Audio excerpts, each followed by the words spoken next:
अस्सलाम वालेकुम। कैसे हैं भाई आप लोग? खैरियत से हैं? ठीक ठाक है भाई। ये पाकिस्तान इंडिया के ताल्लुकात को लेकर जो है ना, अपने तो कुछ समझ में नहीं आता भाई। कहाँ तो मतलब ये सिचुएशन है कि पहलगाम अटैक के बाद और फिर जो कॉन्फ्लिक्ट हुआ उसके बाद या उससे पहले ही जो है इंडियन गवर्नमेंट ने जो मेडिकल वीज़ाज इशू होते थे special to Pakistanis to go and get treatment in India, वो तक बंद कर दिए। ठीक है, इवन जब वो पहलगाम अटैक हुआ उसके बाद जो पाकिस्तानी पेशेंट्स वहाँ ट्रीटमेंट ले रहे थे इंडिया में, उनको वैसे ही वापस भेज दिया गया। अब ये आप जहन में रख लें कि पाकिस्तान से बहुत लोग जाते हैं India for treatment of terminal illnesses, serious illnesses, मतलब बड़े मसले हैं। इसलिए क्योंकि वहाँ पर इंडिया में मतलब हेल्थ फैसिलिटीज़ ज़्यादा है, बेहतर है और दूसरा चीप है। तो यहाँ से बहुत लोग जाते हैं मतलब वहाँ पर अपना ट्रीटमेंट कराने के लिए। तो वो तक वीज़ा इंडियन गवर्नमेंट ने बंद कर दिए। कहाँ तो इंडियन गवर्नमेंट ने पानी को लेकर तक मतलब पानी के मसले तक को वेपनाइज़ कर दिया है। ठीक है, पोलिटिसाइज़ कर दिया है कि वो पानी उन्होंने रोका हुआ है। ठीक, वो जो भी आता है, जो भी जो सिलसिला है, ठीक, उसके अलावा कुछ भी नहीं है। मतलब ट्रेड बंद, ये बंद, वो बंद। यानी कि अभी एक वो जो पंजाबी फिल्म है सरदार जी 3, वो इंडिया में रिलीज़ ही नहीं की मतलब उनके प्रोड्यूसर्स ने, इसलिए क्योंकि भाई वो उसके अंदर पाकिस्तानी एक्टर जो है हानिया आमिर, उसका एक रोल था। तो उसके बाद उन्होंने कहा कि इंडिया में हमने रिलीज़ ही नहीं करनी। हालांकि फ्राइडे को इंटरनेशनली रिलीज़ हुई, पाकिस्तान में भी रिलीज़ हो गई। ठीक है, और सुना है यहाँ बड़ी हिट भी हो गई, कुछ 4-5 करोड़ कमा लिए 3 दिन के अंदर ही उसने पाकिस्तान में, यहाँ पर थिएटर्स में। ठीक है जी। तो जब हालात इतने बुरे हैं कि आप, यानी कि अभी एक और मिसाल मैं आपको दूँ, शाहरुख खान ने अभी कैरिबियन प्रीमियर लीग के लिए 2 पाकिस्तानी प्लेयर्स कैसे बोलते हैं अपना उस्मान तारिक स्पिनर और उसको मोहम्मद आमिर को साइन ऑन किया for the Caribbean Premier league.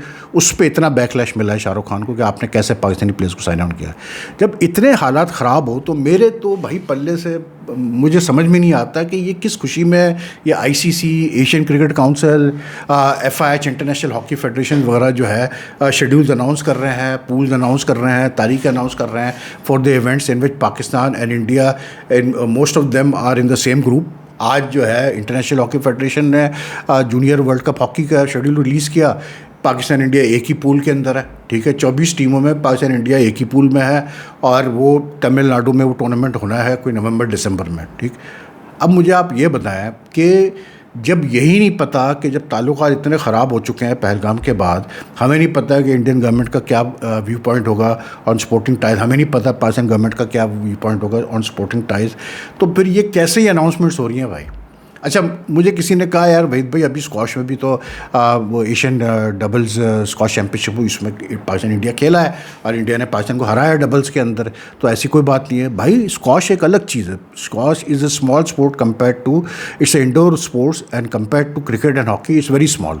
बात आती है, सारा मसला खड़ा होता है क्रिकेट और हॉकी पे। और मेरा कहना मतलब ये है, मेरा सवाल सिर्फ ये है, मैं सिर्फ नॉट मतलब just as a human being I'm asking one question. When relations between two countries are so bad that even मतलब पानी रोक दिया जाए, मतलब हेल्थ को भी जो है वो साइड पे कर दिया जाए और ह्यूमैनिटेरियन ग्राउंड्स पे भी नहीं कंसिडर किया जाए कि भाई किसी को अगर मेडिकल ट्रीटमेंट चाहिए इंडिया में तो चला जाए, तो उसके बाद क्रिकेट क्या इतनी इंपॉर्टेंट है कि क्रिकेट होनी चाहिए दोनों कंट्रीज़ के दरमियान? मुझे ज़रा बता दें, is cricket bigger than health? Is cricket bigger than water? Is cricket bigger than daily survival? मतलब मुझे समझ में नहीं आता यार। मतलब आई जस्ट कांट अंडरस्टैंड। अभी उनका मैं पढ़, वो जो बीसीसीआई के सेक्रेटरी है, उनका स्टेटमेंट आया कि जी वो एशियन क्रिकेट काउंसिल का जो एशिया कप होना है वो भी आज लीक आउट हुई कि जी वो एशिया कप जो है वो 12 सितंबर से 28 सितंबर होगा, लेकिन इंडिया में नहीं होगा, वो यूएई में होगा। उसमें भी पाकिस्तान इंडिया सेम ग्रुप में है, T20 फॉर्मेट में होना है। तो जो सेक्रेटरी है उनका कुछ दिनों पहले आया था मतलब स्टेटमेंट कि जी अभी हमने कुछ डिसाइड नहीं किया, इसलिए क्योंकि अभी हमने इंडियन गवर्नमेंट से क्लियरेंस लेनी है। ठीक है, तो भाई मेरा तो सिर्फ मानना ये है कि आप चाहे पीसीबी हो चाहे वो इंडियन क्रिकेट बोर्ड हो, भाई पहले आप क्लियरेंस तो लो ना अपनी गवर्नमेंट से। आप पहले क्लियरेंस लो कि हाँ यार क्या स्पोर्टिंग टाइज अलाउड है, क्या क्रिकेट अलाउड है, क्या हॉकी अलाउड है। उसके बाद फिर आप जो है इन मतलब इंटरनेशनल बॉडी ने इनको इन्फॉर्म कर दो कि भाई हाँ अलाउड है, कर दो अनाउंस। ठीक है, और अगर ऐसा है कि इंडियन गवर्नमेंट और पाकिस्तान गवर्नमेंट कहती है हाँ जी अलाउड है, तो फिर मेरा सवाल ये है कि ये तो फिर डबल स्टैंडर्ड है। आप जब दूसरी चीज़ों में इतनी सख्ती आपने की हुई है कि ख़ास करके इंडिया की तरफ से इतनी सख्ती है कि हर चीज़ पे ही बैन लगा हुआ है। पाकिस्तान ने एयर स्पेस बंद किया हुआ है इंडियन फ़्लाइट्स के लिए, पता नहीं ट्रेड पे बैन, इस पे बैन, हर चीज़ पे बैन लगा हुआ है, ठीक है। तो भाई फिर ये क्रिकेट क्या इतनी बड़ी चीज़ हो गई, मतलब ये स्पोर्ट्स इतनी बड़ी चीज़ हो गई, ऐसे हालात में क्या आप स्पोर्ट्स खेल के अचीव कर लेंगे भाई, मुझे ज़रा समझा दो। तो पहले तो आप अपने गवर्नमेंटों से पहले क्लियरेंस तो लो कि हम खेल भी सकते हैं, नहीं खेल सकते हैं। Does it make any difference के जो विमेंस वर्ल्ड कप है वो पाकिस्तान अपने मैचेस खेलेगा श्रीलंका में और बाकी टूर्नामेंट होगा कैसे बोलते हैं इंडिया में, और अगर फाइनल में पहुंच गया पाकिस्तान तो वो फाइनल भी जो है श्रीलंका में होगा। The point is this that Pakistan India same group में आपस में खेलेंगे तो सही ना यार, तो क्यों खेले, मेरा ये सवाल है। पहले ये तो क्लैरिटी लाओ। To me I will be very honest, if you can't be मतलब अगर आप अगर हेल्थ और मेडिकल को लेके अगर आप मतलब नहीं वो हो सकता है मतलब छूट नहीं दे सकते, तो फिर there is no need to have cricket. और ये मुझे समझ में नहीं आता इंडियन गवर्नमेंट का। साफ सीधी बात है भाई, जब इतनी आपने सख्ती हर चीज़ पे कर दी, हर चीज़ आपने बैन कर दी, आप कोई चीज़ अलाउ नहीं कर रहे हैं पाकिस्तानी यानी कि इंडिया में, तो भाई फिर किस बात पे खामोश बैठा हुआ है इंडियन गवर्नमेंट अब तक यार।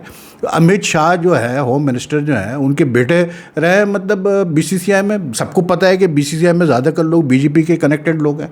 तो भाई आप अनाउंस करो ना यार, क्लियर अनाउंस करो कि नहीं जी हमने नहीं खेलना पाकिस्तान से, हम किसी उसमें नहीं खेलेंगे। Similarly to the PCB, I mean if we are going to take a stand on something then you have to take it यार। ऐसा तो काम नहीं चलता कि आप ये दोगलापन चलते रहे। And it will be very मतलब sad, I will be very honest, अगर आप दूसरे फील्ड्स में ताल्लुकात बेहतरीन, मतलब यहाँ तक के यार लाइफ सेविंग ड्रग्स जो इंडिया से आती थी मतलब जो सस्ती पड़ती थी पाकिस्तान को, वो तक तो बंद है, वो तक तो आ नहीं रहे इंडिया से यार। मतलब इवन रेबीज़ के जो इंजेक्शन आता है वो इंडिया से पाकिस्तान को मिलता था बहुत सस्ता, कोई 1200 रुपये का मिलता था पर इंजेक्शन, वो पर वैक्सीन जो होता था, ठीक है। वो अब यूरोप से मंगाता है पाकिस्तान और वो उसको मतलब ट्रिपल चौपल जो है पैसे पड़ते हैं, ठीक है। तो जब आप मतलब लाइफ सेविंग ड्रग्स के मामले में, हेल्थ के मामले में, मेडिकल के मामले में आप छूट देने को तैयार नहीं है, पानी बंद किया हुआ, तो फिर क्या ये क्रिकेट और ये हॉकी का ड्रामा चला हुआ भाई, मुझे तो समझ में नहीं आता यार। किस लिए भाई, मतलब ये किस लिए हम खेले वर्ल्ड कप में आपस में, किस लिए खेले हम एशिया कप में, किस लिए? अभी तो हमें ये नहीं पता है कि जूनियर वर्ल्ड कप हॉकी में अलाउ करेगा इंडियन गवर्नमेंट, वीज़ा इशू भी करेगा या नहीं करेगा। कुछ साल पहले इसी तरह जूनियर वर्ल्ड कप हुआ था इंडिया में, पाकिस्तान टीम नहीं जा पाई थी इंडिया, इसलिए क्योंकि वीज़े नहीं इशू हुए थे। इंडियन हाई कमिश्नर का जी इन्होंने लेट अप्लाई किया, PHF ने कहा नहीं जी हमने पहले अप्लाई किया था। तो आई डोंट नो यार, to me it makes no sense. There should be clarity as far as India and Pakistan relation are concern कि कहाँ तक आप जा सकते हैं, कहाँ तक आप नहीं जा सकते हैं। और मेरे नज़र में मैं आपको क्लियर बता रहा हूँ, health, medical, basic essential like water, अगर ये मसले नहीं हल हो सकते हैं तो भाई फिर ये स्पोर्ट्स का भी कोई फ़ायदा नहीं, to be very honest. Anyway क्या यार, यहाँ तो मतलब सिलसिला ऐसे ही चलते रहेंगे और इसी तरह होता रहेगा। बाकी यार टेस्ट मैचेस बड़े मज़े के हो रहे हैं। दैस लाइक ऑस्ट्रेलिया ने सूता वेस्ट इंडीज़ को भाई ठीक ठाक लंबे मार्जिन से, और एक ही मतलब सेशन में फारिग। एंड आई वाज एक्सपेक्टिंग कि West Indies at home would put up a fight, लेकिन अनफॉर्चुनेटली दे कुडंट, और हेजलवुड ने तो उनका कबाड़ा कर दिया। और मैं मैच के हाईलाइट देख रहा था तो like you know the way the waste Indies batsman were getting out, I mean Hazlewood ने 5-6 विकेटें ली, लेकिन you know like none of the ball were such के, एक बॉल शायद जो रॉस्टन चेस को पड़ी है जो बड़ी कट होकर अंदर आई, उसके अलावा मतलब लाइन ही नहीं पिक कर पा रहे थे। उसके बाद फिर डैरेन सैमी जो है वो क्या इसको कहते हैं अपना रोना गाना कर रहे थे एम्पायर के ऊपर, था टीवी एम्पायर के ऊपर, बोल्टा उनके ऊपर पड़ गया, ICC ने उनको उठा के फ़ाइन कर दिया, डीमेरिट पॉइंट भी दे दिया। जो अच्छा उनको तो पड़ा ही पड़ा, डैरेन सैमी जो हेड कोच है वेस्ट इंडीज़ टीम के, तो वेस्ट इंडीज़ के कप्तान रॉस्टन चेस बोल पड़े, उन्होंने कहा जी कुछ डिसीजन वजह से हमें फ़र्क पड़ा है। अबे भाई डिसीजन वजह से क्या फ़र्क पड़ा है? आप सेकंड इनिंग्स में आप बैटिंग ही नहीं कर पाए, वो डिसीजन तो पहले 3 इनिंग्स की बात थी, आप तो सेकंड इनिंग्स में उड़ा के रख दिया आपको ऑस्ट्रेलिया ने। And I think Australia were like they were like shocked after losing the world test championship final to South Africa, क्योंकि वो एक्सपेक्ट नहीं कर रहे थे कि हम साउथ अफ्रीका से हारेंगे। तो जब वो साउथ अफ्रीका से हार गए तो जाहिर सी बात है मिर्ची तो लगी हुई होंगी उनको। Then we know Australia can be a very dangerous side and they are I mean champions in every format. तो उन्होंने जो है हशर नशर कर दिया वेस्ट इंडीज़ का। Till the last innings of the waste इंडीज़ मतलब of the test match like you know it was even Steven, West Indies बहुत अच्छा फाइट किया, लेकिन वही वाली बात कि एक इनिंग्स में जो है हेजलवुड ने कबाड़ा और कर दिया उनका। लेकिन पता है जो मज़े की बात है वो ये है कि again that test also finished inside 4 days। अब एक जिम्बाब्वे साउथ अफ्रीका का टेस्ट मैच इस वक्त बुलावे में हो रहा है, सेकंड डे आज, एंड फंटास्टिक टेस्ट मैच यार, टू बी वेरी ऑनेस्ट। कल मैं उसके मतलब हाईलाइट देख रहा था और वैसे भी मैंने थोड़ा फॉलो किया उसको, मुझे समझ में नहीं आया जिम्बाब्वे का भाई, यानी कि साउथ अफ्रीका जाहिर सी बात है न्यू लुक टीम है, उनके डेब्यू डांस थे, उसमें उन्होंने मतलब उसको डेवन ब्रेविस को भी डेब्यू करवाया, उन्होंने फिर उसको क्या कहते हैं अपना एक वो लोहान प्रेटोरियस है, उसने डेब्यू किया, लेफ्टी बैट्समैन है और 150 रन उसने किए डेब्यू पे। फिर एक फास्ट बॉलर भी उन्होंने यूसुफ को भी उन्होंने कोडी यूसुफ को भी उन्होंने डेब्यू करवाया साउथ अफ्रीका ने, क्योंकि मेन प्लेयर्स मिसिंग नहीं और महाराज लीड कर रहा है। लेकिन यार लाइक 3 for 23, उसके बाद जो है 4 for 55 के बाद 418 रन करवा दिए साउथ अफ्रीका को, जिसमें वो मतलब उसने प्रेटोरियस ने जो 150 किए, उसके अलावा ब्रेविस ने 50 की और नीचे से कॉबिन बॉश कर गया भाई, 100 रन कर गया। और मुझे जो चीज़ पल्ले नहीं पड़ रही थी कि जिम्बाब्वे एट होम खेल रहा है बुलावाइयों में, क्या सोच के मतलब जो शुरू में जो 3 विकेटें गिरी है, 3-4 विकेटें गिरी है उसकी साउथ अफ्रीका की, they all fell to pacers because the ball was moving around quite a bit, there was good bounce everything, और उन्होंने बड़ी अच्छी बॉलिंग की, मतलब जिम्बाब्वे के बॉलर्स ने, मूसा रब्बानी ने, फिर एक चिवंगा था जो 3 या 4 विकेटें ले गया, दोनों ने बहुत अच्छी की। But the best part was कि जिम्बाब्वे ने खिलाई सिर्फ 2 पेस बॉलर्स भाई, चिवंगा और मूसा रब्बानी को। रब्बानी ने एक स्टेज पे 12 ओवर में सिर्फ 11 रन दिए थे, इतनी अच्छी बॉलिंग वो कर रहा था, और स्पिनर्स से भर दिया भाई जिम्बाब्वे ने साइड, और एक वो लेग स्पिनर खिलाया उन्होंने, अरे भाई विंसेंट मासी कीसा नाम है इसका, वो भैया जो उसकी कुट पड़ी है, पहले 5 ओवर में 50 run, and he ended up with conceding nearly मतलब 100 रन, और पर ओवर कोई तकरीबन उसने 8 रन कंसीड किए, 7.25 रन कंसीड किए, और उसी से बॉलिंग करवा रहे हैं, या फिर जो है दूसरे जो स्पिनर्स थे मसकट जवर उनसे करवा रहे हैं बॉलिंग, और वो साउथ अफ्रीका ने जो है रिकवरी की, और ऐसी रिकवरी की कि मार मार के हशर कर दिया। तो मुझे समझ में नहीं आया कि जिम्बाब्वे क्या सोच रहा था, मतलब 2 पेस बॉलर से कौन जाता है भाई टेस्ट मैच में, ना तो उस पिच पे ऐसा कोई टर्न हो रहा है, अभी महाराज ने भी कोई 16-17 ओवर कर दिए है, केशव महाराज ने, उसको भी कोई 1 विकेट मिली है, टोटल पेसेज ही विकेट लेते जा रहे हैं, मतलब इससे blatant misreading of the wicket आपको नहीं मिलेगी। लेकिन बहरहाल Zimbabwe are fighting as usual. वो सीन शॉन विलियम्स ने जो है अब 100 की हैं, खेल रहा है वो, क्रैग एवन ने भी कोई 36 रन किए है, लेकिन obviously compared to South Africa, even with the weekend South Africa, Zimbabwe like is not as strong as South Africa. लेकिन बहरहाल क्या कह सकते हैं यार, लेकिन I was surprised कि I mean they kept on giving the bowling to the leg spinner despite the fact that he was, वो प्रेटोरियस ने उसको मार मार के हशर कर दिया प्रेटोरियस ने उसको। उसके बाद जो है वो स्पिनर्स भी आया, वो एक लेफ्ट आर्म स्पिनर आया मसाका जैसा, उसको ब्रेविस ने वो शॉट किया जा रहा है, ब्रेविस को पुल किया जा रहा है स्क्वायर लेग पे छक्कों के लिए।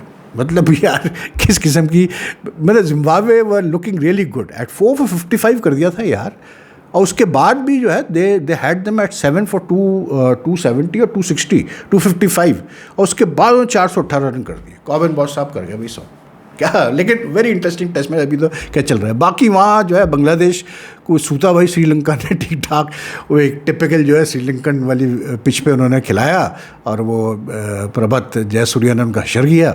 उसके बाद जो है एज यूजुअल जो होता है बांग्लादेश क्रिकेट में, जैसे ही टेस्ट मैच हारे तो नजमुल हसन शांतु जो है टेस्ट कप्तान, उन्होंने अनाउंस कर दिया जी मैं तो मतलब कप्तानी से रिज़ाइन कर रहा हूँ। अबे भाई ये बांग्लादेश क्रिकेट भी अजीब ही है, मतलब हर दूसरी सीरीज़ के बाद एक कप्तान चेंज हो जाता है इनका भी, मतलब पाकिस्तान से कम नहीं है वैसे, ये भी मैं आपको बता दूँ। लेकिन इन कॉन्ट्रास्ट रवि शास्त्री कहते हैं, उन्होंने इंडियन क्रिकेट बोर्ड को रिक्वेस्ट की है, अपील की है कि भाई आप शुभमन गिल, अगर ये इंग्लैंड सीरीज़ भी हार जाए तो आप शुभमन गिल को अगले 3 साल तक कम से कम कप्तान रखिएगा, और उसको हटाइएगा नहीं, इसलिए क्योंकि इसके अंदर सारे गुण है कि ये अच्छा कप्तान बनेगा, अच्छा बैट्समैन बनेगा, फलाना ढिमकाना ये वो करके। वो शास्त्री साहब मुझे ये समझाओ, चलो मतलब इंग्लैंड सीरीज़ जो होता है सो होता है, वो तो समझ में आती है, 5-6 महीने भी समझ में आते हैं, 8 महीने भी समझ में आते हैं, 1 साल भी समझ में आता है। वो भाई ये पाकिस्तान इंडिया है, मतलब आप तो हेड कोच रहे हो यार इंडियन टीम के, आप तो मतलब यू आर सच एक्सपीरियंस्ड मतलब cricket broadcaster coach, and you are talking about giving Shubman Gill 3 years। No way यार, 3 साल में तो अगर 3 साल बाद भी वो कुछ नहीं कर पाया शुभमन गिल, तो इंडियन क्रिकेट कहाँ खड़ी हुई होगी भाई, ये तो देखें आप। मतलब you can say that Indian cricket will go back 3 years, तो you can't give such long run.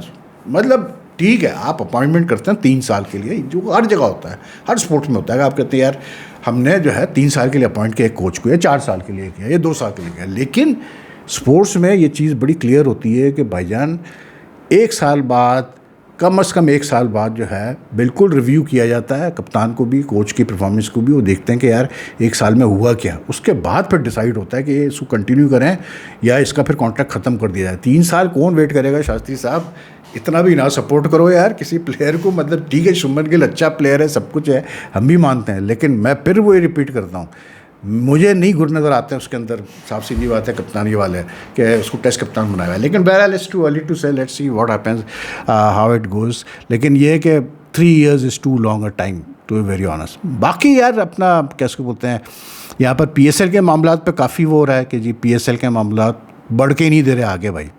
मतलब जब से लास्ट PSL हुआ है सब ठंडा मामला चल रहा है, और ना तो कैसे बोलते हैं टीमों से कोई बातचीत हो रही है, ना कोई पिछले PSL के अकाउंट्स वगैरह पे काम शुरू हुआ है।